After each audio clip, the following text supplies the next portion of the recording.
Community League, joined as always by our CEO, Nick Meacham. Now, Nick, I was just describing for you a little bit because I know our audience loves to hear sort of these stories about our lives, and I was explaining my uni ball coaching, and over the weekend we had quite a impressive performance, setting career highs for the team over the 8 years I've been coaching. But I've got a uni ball kid that is benching 180 kilograms, which I think is close to 400 pounds, some ridiculous number.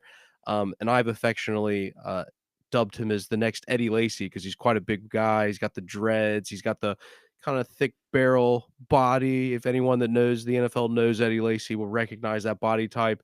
And we, just ran our way into the playoffs. Nick, I'm not Pep Guardiola. I'm more of a Big Sam kind of guy, to put it in terms of maybe our English fans would understand if they don't understand what the flex bone, the triple option is. But Nick, it was a great weekend of football for me. If you can't tell, I'm a little raspy, did a lot of yelling. Exciting times in the world of Division Two uni ball football in Great Britain.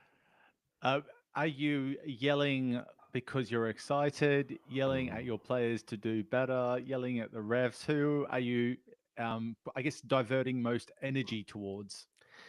Well, Nick, I actually feel a bit bad because we did the podcast the other week where I said I refereed for the first time, and I talked about how I thought it opened up a new world of perspective for me. It didn't last long. Oh well, I mean that's part of the fun. Once you're in that coach's seat, I always found when I did coaching that I took it way more, I don't know, to heart everything that happens on the field than I did when I was playing Yeah, myself. And I don't really understand the why there, but it's like you just take the extra like responsibility of everyone on the field is like yeah. an extension of you, and what happens on there is so much more personal. It's like it's family. I don't know. I found it very unique. I couldn't believe when I was coaching. Like, why am I getting so angry and yelling at everyone Yeah. all of a sudden? It was quite surreal. Yeah, I don't know if it's as a coach, as a player, you feel like you can impact the game. If someone does something, you can go out on the next play and, try to redeem yourself or do something. Whereas a coach, maybe there's a degree of helplessness where, you feel like you can impact the game as a coach and players and tactics, but it's not the same as a player, being able out to go correct. I don't know, Nick, but certainly I feel, yeah, I'm definitely a little bit more emotional as a coach than a player. Big question for you here. What's your thoughts on coaches and having to have played the sport at a certain level? Because that's a big contentious issue. Like there's been some successful coaches over the years that have never played pro, never even played semi-pro in various different sports. It could be football, soccer, it could be the NFL, it could be basketball, it could be any array of sports. What's your view on the level you need to have played at to be able to step on and be a successful coach? I don't think it matters in my experience with players is at the end of the day, if they believe that you're going to help them achieve their goals, then it's okay. I think the biggest thing I've experienced is if they come to you with a question and either A, you can't answer it, or you give an answer that, to be honest with you, feels like isn't genuine, or they can tell isn't a good answer, then they lose the respect. So long as you have their respect, they'll take it because over here in GB, there's a lot of guys that haven't played at a certain level, but you can tell when a coach.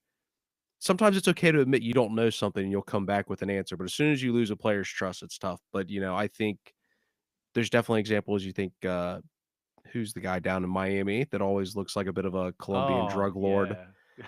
How have I forgotten his name? Oh, I could see him now standing on the dais. He's always coming up with some quick comments, and he's got his I know. fancy sunnies Yeah, on. but, like, he never played at a particularly high level, and, like, I think he's fine, or even someone like Sean McVay, I think only played D3 university football. Mm, Like, I think it's one of those things you don't have to be, but you have to be a genuine person because those are some yeah. impressive individuals, like. Well, those two you've described, though, I think are great examples of coaches that they were super young when they've taken on that responsibility, so that other Yeah, people that have seen something truly special in them, and they come and with a very different and unique approach to pretty much anyone else in the league, which is one of those things that I guess what we talk about a lot is disruption and change in industries, and coaching is an industry in itself, and they've clearly found a way to go in with the confidence, which I think is amazing. In your early 30s and you're coaching guys that are older than you, and then having the wherewithal to take in and instill a different approach to how they're used to doing things. Like there's only been one way. I have to run this play this certain way. Well, actually, no, you don't anymore. I think that's just a really there's something special about those people. That's for yeah. sure. Yeah, for sure. Well, we'll take this transition into going into football itself. But talking specifically about the NFL now, granted, it was a week past, and we didn't get the chance to necessarily go through it. But we always talk about sort of the storylines. It's always kind of a big litmus test to sort of see where the NFL is at in terms of viewership. And this year, just based on some statistics, I'll rattle off. It had a peak viewership of 137.7 million people, took place during the second quarter. On average, it had 127.7 million people, which was a 3% increase from last year. One of the other interesting points, and something you spoke a little bit about on LinkedIn, Nick, was that approximately 14.5 million people streamed the game, with 13.6 million using Tubi, sort of being a significant rise in digital viewership. And there were some other interesting statistics as well. Just kind of, there were just shy of 2 million people watching on Telemundo, Fox Deportes in Spanish. And even in the UK, it had 3.4 million unique viewers, which was a 48% increase from last year. So not only are the numbers going up in the US, which is tough to do because of how popular it already is, but starting to see it in other marketplaces grow. So, Nick, lots of statistics, lots of numbers being thrown around. There's some nuances in there, particularly from the streaming side. What's your takeaway, whether the NFL should be happy or what we should take away from the viewership numbers this year? Yeah, I mean, the NFL will no doubt make a big deal about the fact there's growth, as will all the broadcasters as well. We're just getting into this tricky moment in the industry where for a while we've been trying to work out how streaming is compared to linear and OTA measures. And now we've finally come to a point where we're almost there, where we're comparing them apples with apples, I suppose, in terms of their numbers, which is great. But we don't know yet if they are actually apples with apples. You are getting more and more breakdowns of the streaming numbers, so average minute audience and so forth, which is going more and more comparing with some of the ratings numbers you see. But the ratings modeling that Nielsen's been operating for some time isn't by any stretch empirical. There is lots of people who question the approach they've run over the years. So I'm not too au fait. I know they've made some changes to that to try and improve it, but they've still taken very incremental steps to finally get where we've got to. And the way I look at it now in terms of those numbers is yes, there's an overall number increase, but is that really the measure of success for everyone involved? And it could well be the case. One of the things that we've got dropping in next week's pod is we're talking a lot about advertising revenue, and that's ultimately why some of the biggest broadcasts in the US bid for those rights to have the Super Bowl on their platform, as they sell the Super Bowl ads at incredible revenues.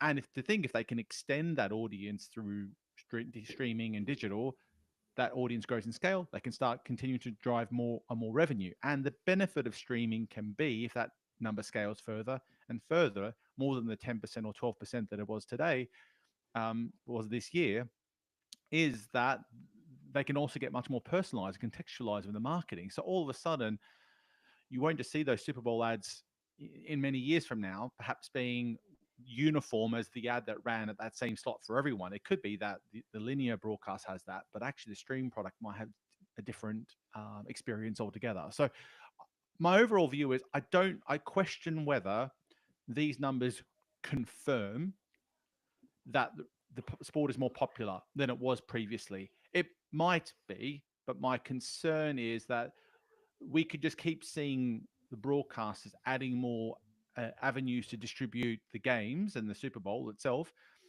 For example, I've suggested, well, I think it's only a few years until we'll see YouTube have a live stream available, whether it be, let's say, in Fox's own channels or through the YouTube TV. I don't know, but they'll keep opening it up to more and more ways to get it out there. And so those numbers might look and sound great, but actually they're having to do a lot more work, distribute a lot more places to keep that going, rather than just maintain the ratings as is following the traditional models that it's led with. So I think they're positive. I think they're in a good position. I just think there's some grey there that I'd love to get clarity on, whether it is no, this is empirically a massive win, or it's not. If you're sitting where I am, I'm not quite sure it is. Yeah, there's a couple interesting things for me. One of them is I've always wondered how they come up with that number in the sense of the Super Bowl is a social event. I don't know many people that probably watch the Super Bowl in isolation. So, how do you come up with that number when I assume the overwhelming majority got to be like over 95% of people will have watched in parties or in groups? So, I've always been curious to know, like, how do you actually come up with that number? Because I just don't know anyone that watches the Super Bowl unless they're sick or there's an unfortunate family situation, something like that, who actually watch. So, like, I've always been curious to know how they come up with that number. Maybe you know the answer, Nick. I don't know. I Do know you? I do. I think they do some modeling on it. I'm not exactly sure. I've looked Yeah. it up before, but I have not looked at it for some time. I do remember though when I was publishing a magazine. I worked in newspapers and magazine distribution and circulation over my years. There would be some random numbers that you get told to use to justify the difference between a circulation and a readership. And basically, circulation is how many copies are sent out, and readership is how many people have read that copy. And some magazines would tell you, oh, on average, one copy is read 3.9 times per copy. And you're like, Mm, is that actually true?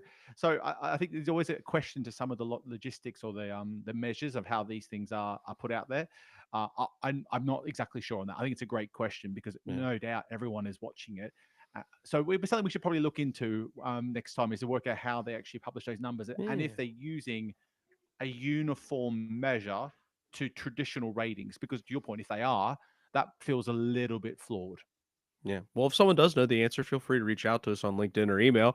But then the other question I sort of have off the back of this, Nick, and I think it is probably a question I think I'm going to ask about the NFL, but the Premier League is probably dealing with it in the UK. The Bundesliga is probably dealing with it in Germany.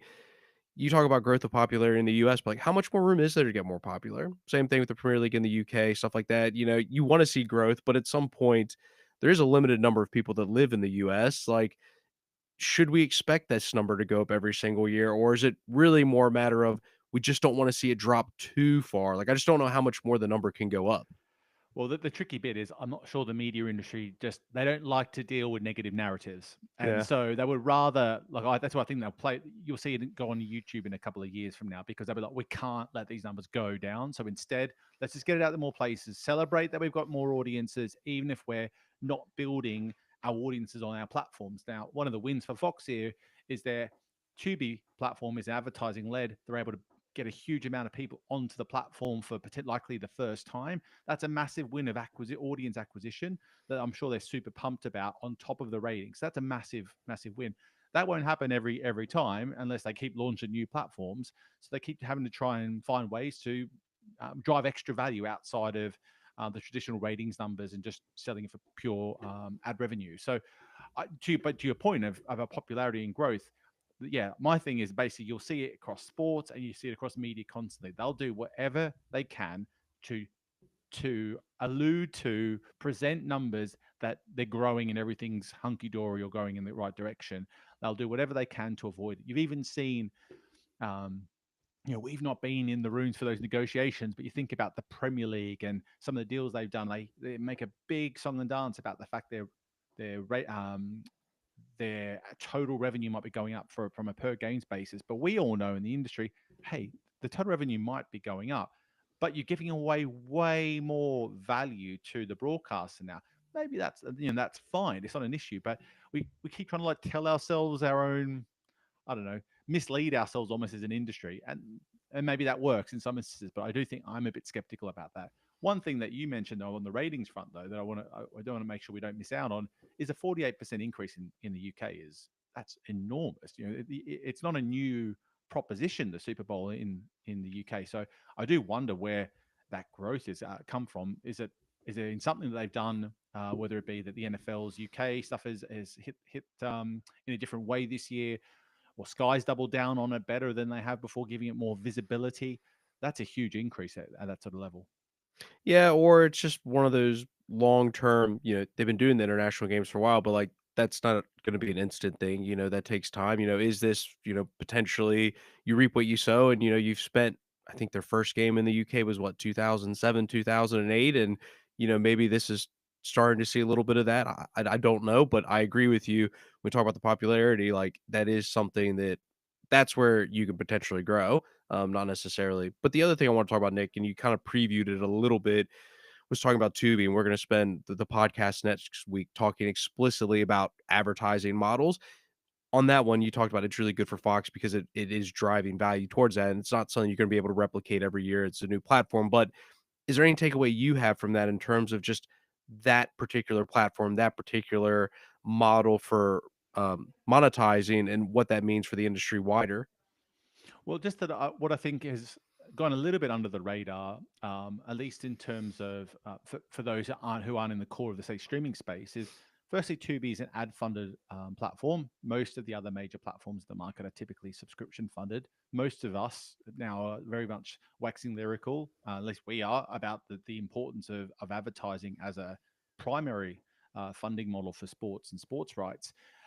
So the fact that this platform has worked so well, there's been next to no news about the huge increase in audience and bandwidth being an issue for them to deliver. In fact, their latency numbers were, I think, the lowest out of everything that was broadcast, which is an incredible achievement. So for me, it's a pretty major success story for a platform to be able to all of a sudden ingest record numbers on the platform, deliver it what seems to be pretty seamlessly, and really sort of solidify Tubi's place in that market as a legitimate platform for people to look at for consumption moving forward. So a huge win for Fox in that instance. And you remember, like, Fox hasn't been in the streaming game really, not least not following the same approach as most of its competitors. They've waited longer than anyone else, acquired Tubi, taking a slightly different approach.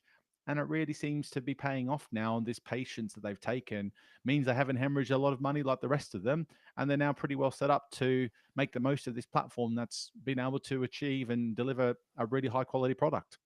Yeah, well, certainly a story we'll continue to follow. Now, one of the things that we are going to talk about in a few different stories, it seems like over the last 2 weeks that there's been a lot of news all surrounding ESPN, going from different packages they're going to offer, new markets that they're entering, sports rights that they may or may not decide to renew. So there's quite a few things here on ESPN, and I think one of the reasons worth focusing on ESPN is, similar to the NFL, they are a big leader in the sports space, and if they do things, it kind of reverberates across the market. But the first one, Nick, and I think we didn't actually get a chance to talk to you because you were still in Australia and moving back over to Sweden off the back of the venue sports sort of collapsing and the big win for Fubo. One of the things that's come from ESPN is that they're talking about Disney offering ESPN in skinnier bundles, and seems to be a direct response to the collapse of venue, the I don't know how you want to call merger, acquisition, Fubo, however we want to define that. But maybe, Nick, this is a good time now that Bob Iger's come out and talked about this, a chance for you to get to have your say on the finale of it, because I don't think you got to do it. I think it was just Steve and I. And then sort of kind of what you think about this general statement from ESPN offering within the Disney Plus package, Yeah, I think we might find it a little bit harder to get our hands onto David Gandler possibly. on the pod, but we'll definitely try and get him back on at some stage. He's been a good guest of ours over the years, and it's a huge validation for all the things that he's been talking about in the media with us and with other media outlets for some time. So that is a huge achievement, and I'm very interested to see what does play out there. But I mean, there was even comments a couple of years ago that David was going to be someone that could vie for Bob's job or at least a senior role in the Disney business at some time. So yeah, I'm very interested to see how that does evolve, and also what happens with that case, because there is speculation that other platforms may want to pick up the mantle or pick up the baton, I should say, for Fubo to go after this issue. And that's one of the reasons they basically had to shut down the venue sports platform altogether. So now this whole notion of skinny bundles is here, and it's been talked about. The bundle has been something it's been talked about at length. And ultimately, I think what it comes down to is a very simple thing. Consumers they need very simple messaging about what they're getting access to. We've come to a time, I think, where throwing the kitchen sink at people for a lot of money in terms of the legacy of the cable model does not whet the appetites of consumers like it used to. They just like to know what they are paying for, and that consumers need choice. So the skinny bottle concept allows basically these platforms to make sure they provide something that goes direct to consumer with the best margins possible, and it's a very simple message for them to market and sell to their audiences, which is great. But they still have to make sure that they are taking that really broad distribution approach and being in as many places as possible. So you're just going to continue to see this really complex web of deals between different streaming platforms and companies that I struggle to keep track of, where there's minimum guarantees going in different directions. There's revenue shares going in different places, all sorts of stuff going on. And ultimately, we have to just continue as an industry, and particularly these streaming platforms, have to continue to be really smart about how they market all these products to people, because it gets really confusing. And if consumers get confused in this day and age, they just go to the next product, the next shiny thing, because that's the way we work, right? So if it's too hard, they'll move on. So they have to be really thoughtful about these things moving forward. But I think you just can see more creative ways of getting them, the customer, on your platforms, because ultimately we have seen that the churn rates are pretty low on these platforms. While you do get them on, there is some movement. So getting them on at all prices, at all costs, is basically the name of the game. Yeah, well, in terms of that bundle, what they're talking about or potential option, it seems that they're also now going to be expanding their offer in Australia and New Zealand. So we're going back to your hometown, and it seems like, Nick, we've had quite a few stories about Australia, lots of movement going on in the media space there. But Disney has announced integration of ESPN into their sports programming within the Disney Plus streaming services available in the two marketplaces out in New Zealand and Australia. So, Nick, there's some different things about pricing. It seems quite expensive, but I'm pretty sure the way Australia is and where the dollar is, your prices typically tend to be higher than ours. But by the time you convert, so I know $210 a month sounds really crazy for maybe the Americans, but I think that's a bit more of a standard price in Australia. But again, Nick, we've seen a lot of movement with DAZN and Foxtel, and there's been some other news about other potential mergers and acquisitions in Australia. Now there's this news around ESPN being offered as a part of Disney Plus. What do you take from all the different movements going on in Australia right now? Yeah, it's a really interesting situation, I think, in Australia, and it quite often goes under the radar of the international sports media landscape, because it's Australia. It's a 25 million population marketplace that it's working in, give or take a couple million, but it's super competitive, super mature. Um, but it's actually not as fragmented as, let's say, the US, or even in the UK perhaps as well. So it's the reason those cost points are so high is because Foxtel in particular has a really expensive Foxtel has a really expensive product, but they have a good chunk of all the bulk rights. And Disney Plus is a really robust offering for a market that doesn't have as many competitors in it from a streaming perspective. But at a free to air perspective, there's a huge amount of competition. For context, though, on the price point, you can basically halve it for pounds to Aussie dollars. I think that works out. So if it's $210, that's about £105. That's about 130, 140 US dollars. So still, yeah, super expensive.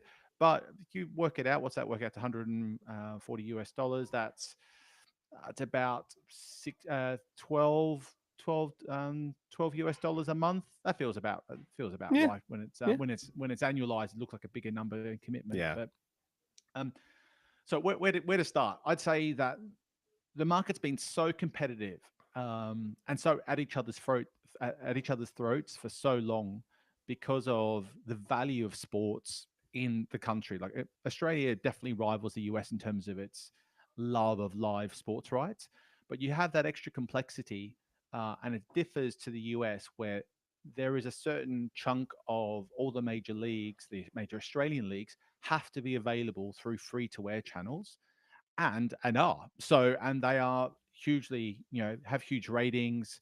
It's on Channel 9, Channel 10, Channel 7. Now, when I was in Australia in January, there was cricket on basically all day and night long on the main commercial network. So think about that from, say, the US perspective, or even, let's say, the UK, which are our main ones we talk about, obviously, because of the English speaking part. Think about one single sport being on from 9 in the morning till 9 p.m. at night, 10 p.m. at night. That's it. That's all they have. And they have half an hour news slot in the middle. That's basically what they're broadcasting, and that's on free to air. So you have a lot of competition for those premium rights, and a lot of loss of revenue, a loss of profits over the last few years as Paramount's launched into the market. The zone's been around the edges of it, now making a big splash with their investment in Foxtel. I think it's just come to a point now that with the challenges of driving growth in media businesses, the market's having to consolidate now and breathe a little bit easier. But this particular story It's significant on a global scale because Disney's now really bringing their ESPN product into a local market proposition. I think that's pretty significant because we only had one other instance of Disney doing that that I had seen, and that was when they acquired the Conference League and Europa League rights to the UEFA competitions. So that's basically the second and third tier underneath the Champions League in Europe. They secured that in Denmark and Sweden. Now, I did hear some reasons that that was particularly unique situation behind the scenes as to why that happened. But my point is, they haven't done a lot of this before, and to bring a channel, a brand into the Disney ecosystem does feel like a pretty significant extension of what they are offering. Now, if you go on a Disney Plus platform, there is a whole bunch of different titles available under the brand, but sports just hits differently, right? I mean, it has a different level of importance and value. So I think it's significant if we're going to start to see this expanding further and further. I could keep going on this, but basically, in short, like it all depends on where ESPN's visible as well. They don't have ESPN in all the major markets; they only have it in a handful, which means, yeah, we'll have to wait and see what else they do with it from here. Yeah, to your point, it's interesting because of what it could mean. Is this is an example of what we'll see in other markets? Because obviously, ESPN over the last 12 months have been very vocal about launching a D2C platform. So is this the manner in which they're going to do it? And I think the interesting bit when you talk about the price point, and this is always, I think something that's come up quite a bit is, think of the average person, they're married, kids, you only have so much money. Well, I could have the skinny sports package, but that's not gonna keep my five-year-old entertained. But if I do the Disney Plus package, I can have all the Disney channels and I can have the sports channels. It just kinda gets into that whole, budgeting psychology of, what am I gonna do? Like, maybe I don't get all the sports I get in my skinny sports package, but I'm at least getting something to keep my kids entertained, and when I've gotta justify the cost of that subscription, like, it's not just about the sports only. I mean, there's probably only a small minority of people that are actually in the position to say, "Hey, I exclusively just only wanna watch sports." Like, there's so many other people that have to take other considerations. Well, that's the thing with Disney. I think, and I've just posted something on LinkedIn about this, but I haven't really even scratched the surface on this. Remember, Disney has so many different brands underneath that. Like when I think of Disney, I just think of the cartoons, the family style content. But then you start looking about all the different brands that sit underneath the Disney ecosystem, part of the Walt Disney business. There's a huge amount. You've got Star Wars also sit underneath that. You've got Simpsons and other big Yeah. interesting brands on there. So The there is a the lot of whole great. the whole Avengers, the whole, Marvel universe is there. Exactly. So there's all this other stuff on there. And so I just wonder where the future of the sort of Disney brand does go. Does it, in everyone's eyes, I think if you would talk to an adult now, you would say, "What is Disney to you?" And they would have a similar position of what it stands for, and even the Disney World and places that it's all built around that family related type environment. But now with what they're doing with Disney Plus and having this home for all of this different type of content that is not targeted to the same demographics, becoming a one-stop shop destination. I just wonder how much of that is going to change over the coming years and how quickly that will change. Because in my view, it will have an impact to the brand over time. And that may not matter. That may be what they want. They might be absolutely great and akin to what Netflix is today. Are we going to go on Netflix now to watch content? The Disney brand might just become that if they get the positioning right. But I just wonder if that has a knock-on effect to the other stuff that they do and they're so well renowned for today. But I think your points are super valid. That's one of the reasons that Disney are taking this approach is they want to be everything to everyone, as do really. There's only a few platforms can do it, and Netflix is one of them, and Disney's probably definitely close second, and that's why they've been quite successful in their launch. Well, damn, Nick, what a transition that is because we're just about to talk about Netflix, and it does stick with the ESPN theme though, but Netflix is a part of it, and it's interesting for me, Nick, because when I first joined the business, 5.5 years ago, we had the fan conference, and that took place in my first couple weeks of the business. We hosted it at the Tottenham Stadium at the time, and we had Ian Holmes, who we separately interviewed later on early in the stream time days, and that was just when Drive to Survive was coming out, and there was all that positive momentum and part of that positive momentum was its growth and popularity in the US, which was partially driven by the fact that it had been picked up by ESPN and that Drive to Survive all came out. Um, and we talked quite a bit. Like at the time, ESPN got an absolute bargain for the deal. Like they weren't actually paying that much for it. But that deal does end at the end of this year. And we've seen Netflix expanding its reach, showing more ambition than it has before. And it seems as though there's smoke that, Netflix is interested. Now, I think it makes sense why Netflix is interested in the sense of Formula One being kind of event based, big tent pole moments that you can drive around. But then the other question I think is interesting is we've always asked how popular can Formula One get? And I think there's no doubt it's gotten popular, but obviously they'll be going in asking for a much bigger price point than what they did before. Have they gotten as popular as they think they might wanna be to drive that price where ESPN is gonna question that? Because it feels like if it was that popular, ESPN's just not gonna let Netflix, well, think about it in NFL football terms, I'm a Bengals fan. We're not even gonna let T. Higgins get to free agency because if he gets to free agency, he's never coming back. It's the same thing, like, does ESPN wanna lock that down before it goes out, or has it maybe not grown as popular as it is gonna justify that cost? Or is Netflix gonna get another great property? Lots of questions. And I have Yeah. lots of questions as well in where this goes and how significant it is. I do think a couple of things. Let's look at Netflix to begin with. One of the things I think one of the co-CEOs, I don't know which one's which, but one of them basically came out and did say, "Hey, we want event based," and it's clear from their actions they want event based rights. They don't just want necessarily. They're not prioritizing. They may down the line. Um, they want event-based stuff, but basically, obviously, is really valuable in driving subscribers, driving inertia to audiences, whether it be acquisition of new or just providing extra value to existing subscribers. But they are very much focused on event-based, and I do think F1 is sitting in that nice blurry spot in the middle where it's events-based enough to tick that box for them if they want to have a year round, and they've shown with their deal with the WWE that kind of works for them. That once a week type approach. Well, NFL, the F1 approach is pretty close to that, so it does fit that criteria pretty well. And then you see what they've done with Drive to Survive. I remember when we did speak to Ian Holmes at the time, and I've also spoken to Paul Martin from Box to Box when I did the interview with him at the fan conference, actually, at the time, who's the I think he's co-founder and executive producer at Box to Box, who runs most of those major documentary series. Um, and now it was initially a lot of praise on the Box to Box, and then F1 wanted to take some praise and take on that sort of mantle that they had come up with this amazing idea that had worked. And now I think we're at a point where we're not really sure where they go with Drive to Survive. Does it keep just ticking over and doing the same thing because it has this base and core rate of audience with some subtle innovations? But it still did really well last year. The challenge they've got, so Netflix, I think, basically, in short, I agree there's a good case for it here. Now, I think there's two layers to this. One is the US approach. Do they go for it in America and America alone, therefore competing just with ESPN for these rights? Or do they try and take some sort of global approach? And my view on that would be, if the global approach is possible, it would mean that the F1 TV platform, the OTT product, would basically become part of a deal to be ingested into the Netflix proposition in some way, shape, or form.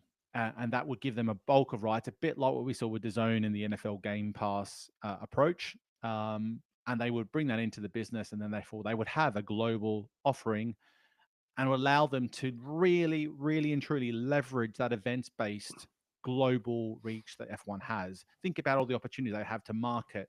They could almost have their own roadshow of marketing to drive audience acquisition from race to race with Netflix visible and front and center at all those major circuits in the coverage, at least anyway. Um, on the US front alone, it's really interesting because we've seen with ESPN that, and the Disney business more widely, if they value something, they will bid for it and they will probably win it. They'll find a good medium to get there, and their success last time, we've talked about a number of times over the years, is that Amazon were apparently the ones vying for it before and missed out because, well, one of the speculations was that they didn't have enough shoulder programming or keeping F1 in the story, in the headlines as much as ESPN could.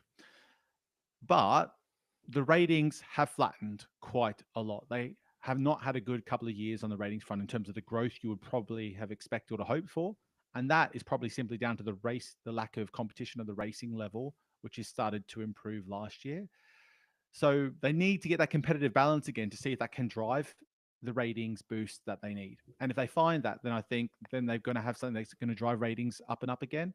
But I'm not sure where it's going to go. I think ESPN might say if they want it, they'll bid for it, and it'll become a really interesting bidding war between Netflix and ESPN. My gut feel is Netflix might usurp them if they're not happy with the flattening of ratings that they might have been expecting.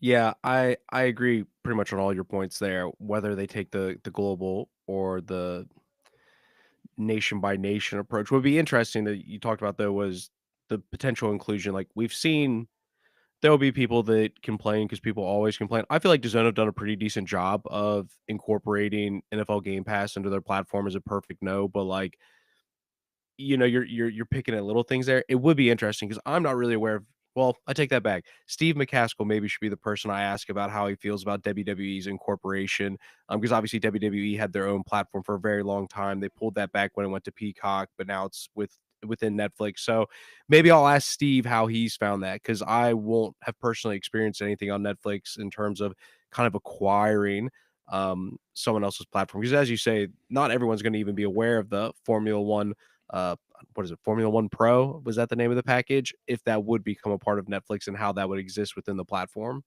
Yeah, I think it's F1 TV Pro is Yeah. the full blown access to the live broadcast.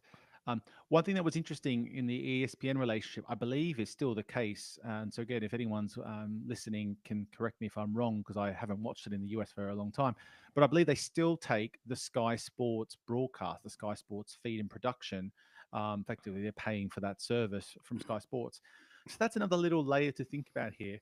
It could be, for example, that that F1 might take on that responsibility in a similar way to, let's say, that the MLS had to, even if they do use a third party like an IMG Productions or an EP to do it, and then broadcast that and give those the feed of that content out to the masses rather than having Sky's broadcast team do the bulk of the work there. That's just another wrinkle on top of this because I do think if you want it to be something that they want to lean to in a global perspective, Netflix might want the ability to overlay a lot of different languages and commentary over the top of it easily. They'll just want to be able to put their own shape on it. I think. So that could be another question mark to see in what does happen with these set of rights because it is a really important moment, I think, for F1. F1 has been so focused on growing in the US ultimately with the moves with the Las Vegas race and the Miami investments and etc. they've done there, and they want to make this big entertainment proposition. And because of this flattening of ratings that we have seen in some of the races, I'm they need to make sure they can solve that, and keep that growth momentum. Because otherwise, all the other numbers are looking pretty good financially. They're in a really good place. They're driving more revenue. The bottom line's looking healthier. Yeah, they just need to make sure they can bring back some of that competitive edge and really make sure that this season is a real competition right to the final race. Yeah. Well, again, their current deal ends at the end of 2025, so it is something we'll follow across the calendar year. Another one though that has a little bit more of an urgent timeline, and again, once again involves ESPN as the course of this discussion is Major League Baseball. Their original contract was signed in 2021, but there apparently was a break clause for both parties, which could take place if agreed upon by March of this year in 2025, which would impact the 2026 through 2028 seasons. I suppose the interesting thing for me, Nick, is that we talked about quite a bit after the NBA's deal was done that we kind of assumed most of the major US sports rights were locked up. The NFL was in the midst of its 10-year deals. The NBA is just locked up. MLS is locked up with Apple. The assumption was Major League Baseball was locked down. And we sort of thought it might be a bit of a quiet period. Now we know people like the NFL will always find new ways to carve out new rights, things like that. But for something like Major League Baseball, granted, I know they have struggled a bit. Now they've done some different things to try to get some of the ratings back, and it seemed like last year was a bit of a bounce back for them. But they're definitely not held on the same level as the NFL or the NBA. But I think one thing Major League Baseball has going for it, it's a 162 game season.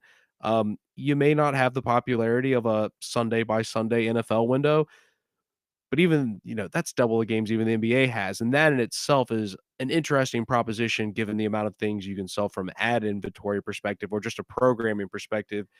What do you think it would mean if something like this became available at a time when we maybe I'm sure industry executives were keeping an eye on this, someone at an Amazon or something like that, but if it does become available, how interesting of a proposition is that for people in the market space if they weren't expecting this to be available? Yeah, it's a really good question. Because we did kind of think that this was it now for a while. We're going to put our feet up, and in the course of a couple of weeks, we've heard Roger Goodell talk about their opt-out clauses with their major contracts, and now we're hearing it with the MLB and ESPN. And the question, even coming up, as they both have opt-outs, who would opt out first? If and why would they? Why would they do it in the first place? So a lot of question marks there. And MLB's journey over the last couple of years has been pretty tumultuous with how this is all played out. Um, so I think if the basically if MLB was to try and pull that trigger, it would be because they would know they would be hearing there is genuine appetite from another major player or players in taking a good chunk of those rights and paying a heftier premium for it because there's nothing else out there for them to plant their flag in the ground. You could think, obviously with Amazon's major investment in the NBA, that would be a likely partner now if they have now shown that they're going to expand their investments outside of the NFL's Thursday Night Football package. Um, Apple has dabbled. They have that one game a week. I think they were playing. Yeah, it's like Friday nights or something. Yeah, which is just a bit puzzling. I don't know what they were trying to. Again, a bit more of the sort of the Netflix light approach, I suppose. Of let's try an event-based initiative and see if that can generate us any real interest. Yeah. But I don't think there's no way that has moved the needle for them in some sort of meaningful way. So it feels like Apple either could consider that and then go all in on being the home of the MLB and MLS, which makes their platform a lot more substantive than it is today. Um, but I think there'll be a lot of interest. It's one of these rights that aren't at the top of the food chain, but actually now, given everything going on, given the breadth of content that you've talked about, the 160-odd games is just an insane number. I'd actually love to go back in the history books and understand how do we get to a point where you know what, we need 160 games a year before we get into the playoffs and going into that like that just blows me away. But anyway, I'd love to know if anyone knows about that. I would love to hear the story or knows where I can find out. I'll probably just ask ChatGPT probably. But yeah, we know that live still is the golden type of content, and they can provide that in spades. So no question that you could see someone come up with a sneaky big offer to pick up those rights if they're made available again. I think the other thing for baseball, and you and I both said we're not experts on this particular topic. I think where baseball probably struggles a little bit more than the other sports is its reliance on regional sports networks. Most games are covered there, and we have been following, the regional sports network space. We've had people come on to talk about it, and they're filing for bankruptcy, being acquired by other media businesses. It is a bit all over the place. Like I think franchises in Major League Baseball are more reliant on RSN deals than any other Mm. professional sports league in the US. And I think that situation, granted, ESPN will just be one of several media deals they have. But I at least know anecdotally, like my friends all have YouTube TV.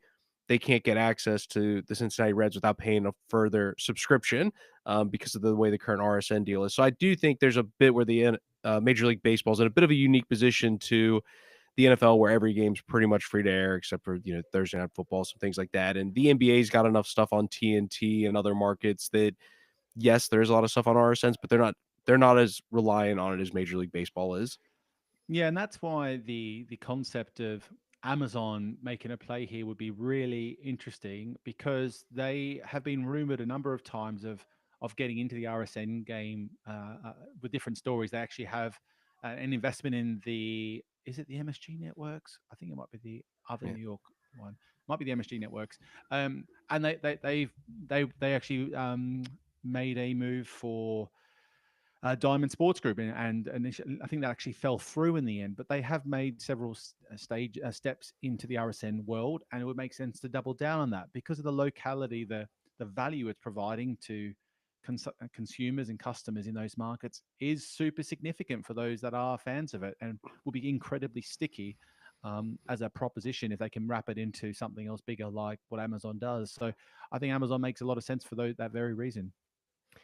So switching over to Europe, finally talking some football, soccer, round ball, and I would say a significant move in the sense of it is ending a significantly long relationship, but UEFA, the the founders, creators of the Champions League, they run the UEFA Euros and all of that, are switching to a new global commercial rights agency to help grow the sport. They have for decades been working with Switzerland-based Team Marketing, who've essentially helped them grow that product for as long as it has, and they are now moving over to Relevant Sports moving forward for their competitions from 2027 to 2033.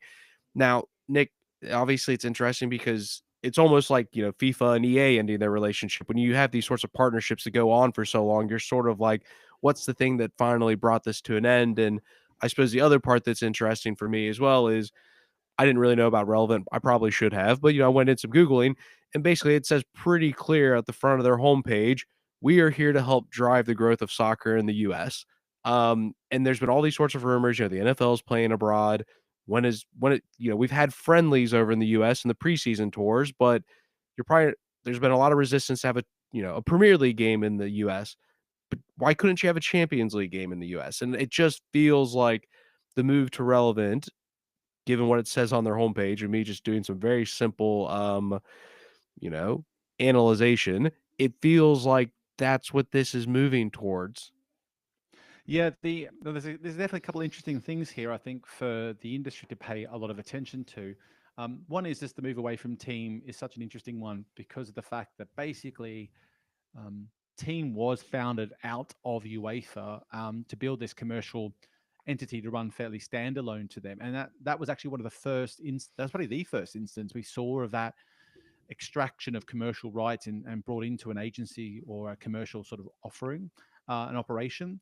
And now you see that quite regularly in terms of major sports federations creating a commercial division that they keep hold of, but it's still that separation from the main business. I think was a really interesting part of that.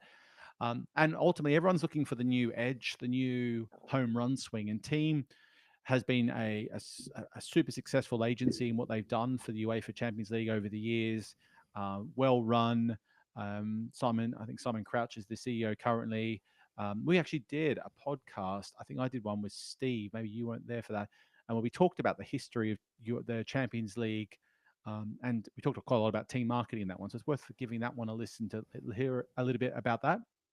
But they've been really successful. And it feels now, though, that any sports probably is looking for that next big edge. And I think UEFA's hoping that Relevant gives them the innovation and the injection of new life that maybe takes them in a different direction and keeps the growth going in the way they want to. And they've been very successful at selling the rights in the US for the Champions League and have generated a huge amount of revenue off the back of that, despite what many I think thought before going into that is they weren't really sure what Relevant was going to bring to the table and how they were going to do what they've done with it to drive such immediate value. And actually, Relevant's initial roots, at least as I remember them, was off I think it was called the International Champions Cup. And that was basically the very first stages of those exhibition mini tournaments where a couple of major pro teams would go somewhere and they have a couple of days tournament against each other, which was an exhibition set of matches. And they've done that in New York, and I think they've done that in the UK a few times. And now that concept's moved around a lot across Asia. And they were kind of the founders of that approach, which you could imagine back in the day would have taken such a huge commitment and investment to get Arsenal and Man United and these other clubs to commit to bringing their teams over at a certain time to play in this kind of round robin style exhibition tournament. But that proved to be really successful. They were bringing huge crowds to these exhibition matches in the US initially.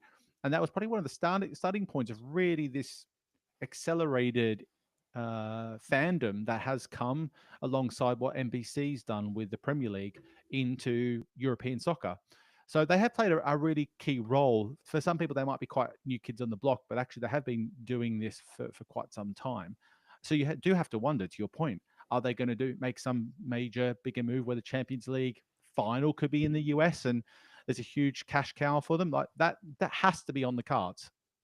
Yeah, I think it's inevitable. I know people will hate it. How are you gonna have a European champion final in the US? But I think I'd imagine just from following it that the Champions League final is pretty much like the Super Bowl. It's not actually for the fans. Yes, some fans will get in, but it is corporate hospitality, paying off the right people sort of thing that I appreciate. You won't like it, but it doesn't seem like neither of those games, Super Bowl just being the most apples for apples thing, it's not Yeah. for the fans. Like, I'm sorry to say it, like, it is about paying off all your sponsors, your brand partnerships, and things like that. I mean, it's the Super Bowl, yeah, is not really for the fans, and it is it's an event. It's an event experience. It is almost disconnected somehow from the football in some way. I don't really know how to describe it, but Yeah. I definitely agree with you. That is probably what they aspire for. They have tried a few things over the years to do a European version of that, The and halftime they shows. yeah, and they just it has not hit well, but that's because they're trying to drop immediately like a US approach into Europe almost without telling anyone. They're just like, "Oh, here you go. You should love this because the Americans do it." Well, I remember having countless meetings over the years with American executives. I remember once having it with quite a major hospitality business, and they said to me they were going to transform the way football was watched and consumed in UK stadiums and venues. And they're going to bring that American feel to them. And guess what? Didn't work. They tried to change. Can't just reset a culture overnight. You need time to build it up and get it to the place they want to get to. So maybe the injection of that pace of change is take it to the US, do the US thing there, let people. I mean, everyone can see that that's what you're doing, and then bring it back. I know that's super controversial and would, yeah, Yeah. to your point, would not make many people happy. But I could see something like that being a bit of a spark for them, particularly if they can get some really good coverage and free to air deals in the US to sort of bankroll that type of approach and type of initiative, because there's clearly an audience there for them. Yeah, and I don't know how much you follow it on social media, Nick, but I would say one thing the Champions League has gotten right. I don't know if you follow what CBS Sports have been doing on their Champions League coverage, but Oh it yeah, seems yeah, like Thierry Henry, Michael Richards, Jamie Gallagher, they've got a very similar vibe to what you get with, Charles Barkley and Shaq on NBA TNT Live. Like the coverage they get there. And like the funny thing is I see English fans being like, I would love for English sports commentators to behave like this instead of just the traditional sports media that we get. yeah. So it does seem like whether the Americans are enjoying as much as the Europeans are enjoying the American coverage of it, they have seemed to strike gold with that CBS deal. And we talked about it because our first event in the US was in Atlanta when Turner Sports had just lost the rights to that, and CBS had bought them. And that was sort of the question, what was going to happen with that. But it does seem like I've not looked at the numbers, but just totally anecdotally from the feedback I get on my social media feeds, they've at least built a community out of that with that Champions League show that they do. Oh, it is incredible. I keep getting served all different clips from that for some time. My question around that is, how do you maximize the value of that? To your point, like you've got such a great platform, great mix of talent coming together. It's well followed globally. How do you bring that to life to get the maximum value out of it? Because even if you are generating huge numbers on social media, in this day and age, it's still not enough yet to turn it into direct returns in revenue. So, can they drive audiences in a different way using the talent approach alongside the live matches? Could well be. But anyway, look, I think back to the whole sort of point here, the relevant um, sort of arrival or taking over of this relationship is massive. It is quite disruptive for the European sports landscape. Team is seen as one of the incumbents, the bedrocks of the sort of industry world. If we've talked about Sportel on this podcast, they are well known for their approaches behind closed doors, doing all sorts of incredible deals for the Champions League. So it can be interesting to see how Relevant really takes a different approach around the industry, because they have such a much more meatier, let's call it, piece of work to do now, which is selling these rights to some people that have been partners with team for such a long time. And obviously the interesting part of it is Relevance owned by Stephen Ross, who is also the owner of the Miami Dolphins and a few other interesting businesses as well. And is probably has a mixed bag of reviews. I think from what I've read over Yeah. time. Yeah, I mean, he So may have some penalties and fines coming his way, but, it is what it is. so it's just gonna be super interesting to see how I guess this sounds a bit cliche, but like how much Americanism they bring to the approach, because I think the way that team marketing were run, the way that UEFA was run, was run really well and really successful. But will this type lead to some sort of disruption that works for the better or the worse?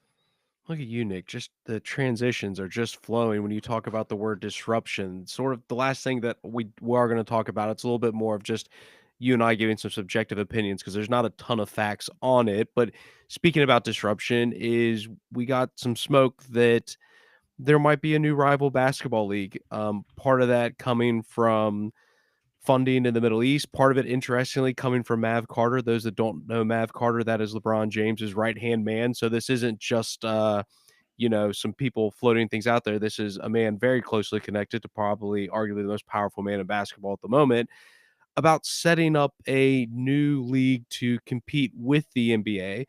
And there it would be a global one if I understand it, Nick. It'd be events based. They'd have different locations that they would move it around to. Lots of money potentially being proposed to be injected into it.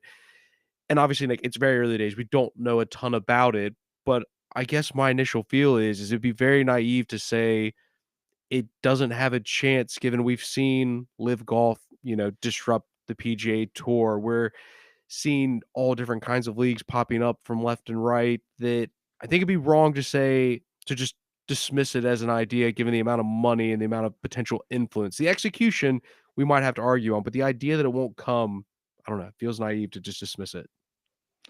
It feels naive to dismiss to some extent, but there's lots of ideas flying around the industry. I just got sent Yeah. something last night and that is actually happening that I can't talk about. But all I'll say is there's some similarities in this type of location-based global offering where they're trying to maximize the international stardom, the fan base that things like basketball have.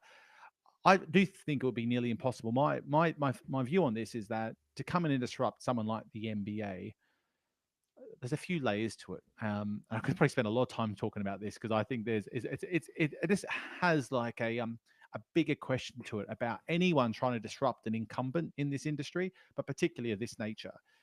Firstly they're going to need a lot of money. They're going to need a lot of money. They're going to need the big stars. They're going to need the LeBrons or like to really, if they want to solidify this and put this on the map, that's going to cost a huge amount of money. There's speculation that this is one of these concepts that they might try and have in the off season. But if they have that in the off season, that means there is no off season. The seasons are already grueling, 82 games plus playoffs. And if they can't get the stars, where will they go? Will they go to the second tier, third tier players, or will they go with the vets? You start seeing Carmelo Anthony and Dwayne Wade and that coming out of retirement to play in this 3-on-3 style competition or whatever to basically ride the wave of their fandom and follower bases into driving this new global proposition. I just think there's so many holes in it.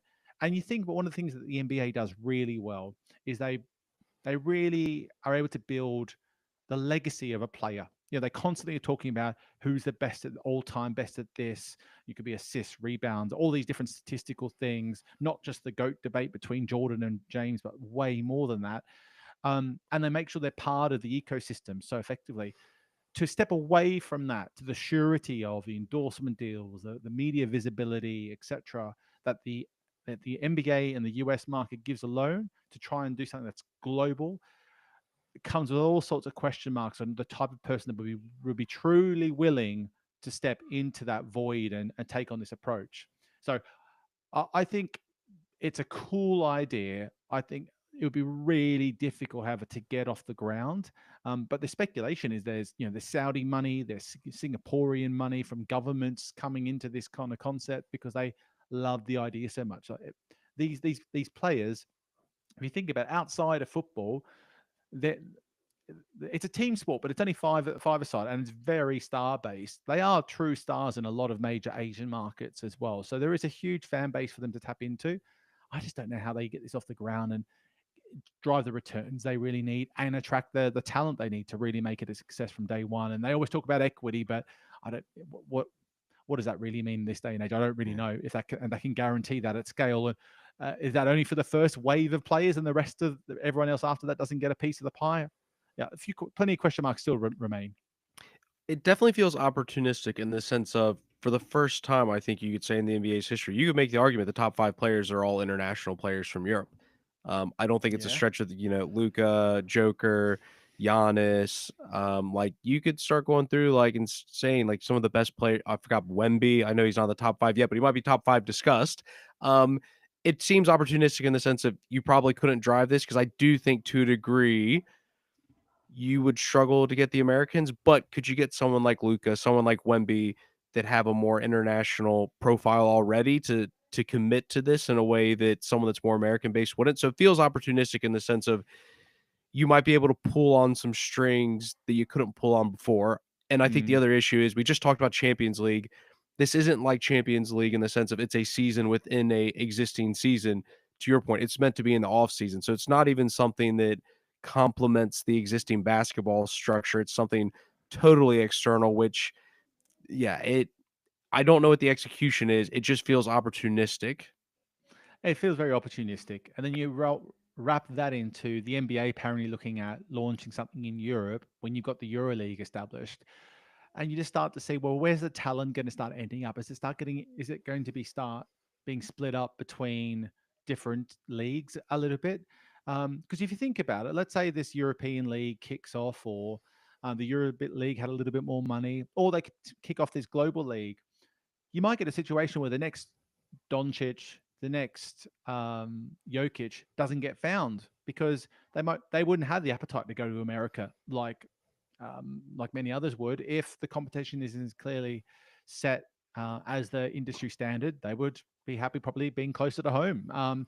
So I don't know. I just think it's fragmentation is always a risky thing for fandom, and whether that would be a healthy outcome for basketball. But there is plenty of this going on because everyone wants a piece of the sports pie. And the NBA seems to be as inclusive. They've included private equity investment. They've done all these things to try and open up a little bit of the door to more contributors and more stakeholders. But there's always someone trying to take a piece of that market, and I can't see this getting off the ground easily. But if the check's big enough, there's enough money coming in from somewhere. Everything's on the table. Yeah, for sure. Well, Nick, that was a very news-filled podcast from us today. I'm gonna have to go rest my voice. Yeah, I'm a bit raspy after that as well, I Yeah, have to say. But and also it was quite American centric. But there was a lot going on with America and the global side. There's a lot of yeah. interesting stuff happening.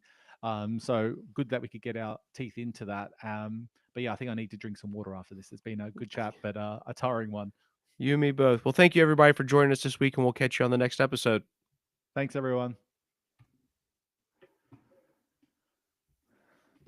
Well, All it's good to right. see in the background. It sounds like from Annie.